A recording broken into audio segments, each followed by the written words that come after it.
నెల్లూరు జిల్లా జెడ్పీ కార్యాలయంలో సాగునీటి సలహా మండలితో సమావేశం నిర్వహించారు మంత్రి ఆనం రామనారాయణ రెడ్డి. నెల్లూరు జిల్లాలో రెండో పంటకు 49.76 టీఎంసీల నీటిని సోమశిల, కండలేరు జలాశయాల నుంచి విడుదల చేసేందుకు తీర్మానించినట్టుగా తెలిపారు.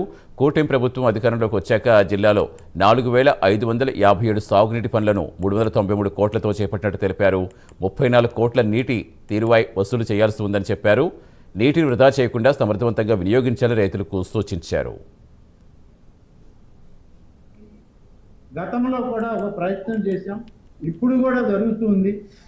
ఇటీవల ముఖ్యమంత్రి గారు మన జిల్లా ఎమ్మెల్యేలందరినీ పిలిచి మీ ప్రయారిటైజేషన్ చెప్పండి అంటే, ఆత్మకూరు నియోజకవర్గ ప్రతినిధిగా నా first priority Somasila high level canal ఇవ్వండి చాలు అని అడిగి, అది ఇంకా రాలేదు, అది ఇవ్వాలి. అది ముఖ్యమంత్రి గారితో మేము మాట్లాడాలి. ఇటీవలే కొంత ల్యాండ్ అక్విజిషన్కి డబ్బు ఇచ్చారు. జిల్లా కలెక్టర్ గారికి ఆర్డీఓని ఒక తహసీల్దార్ని వేసి ముందు భూసేకరణ కార్యక్రమం చేయండి, పనిచేసే కాంట్రాక్టర్లను చేస్తామని చెప్పాం. కలెక్టర్ గారు కూడా ఆ పనిలో ఉన్నారు. కాబట్టి ఎప్పుడూ ఎండిపోయిన చెరువులతో, తడారిన గొంతులతో ఉన్న మెట్ట ప్రాంతాన్ని మరి ఎవరు చూడాలి, ఎలా చూడాలి, ఏ విధంగా వాళ్ళకి నీరు ఇవ్వాలి అనే దానిలో సమస్య ఉంది. కానీ ఇటీవల ప్రభుత్వాలు కూడా స్పందిస్తున్నాయి. గత ప్రభుత్వాల్లో పూర్తిగా నిర్లక్ష్యం చేయబడ్డది.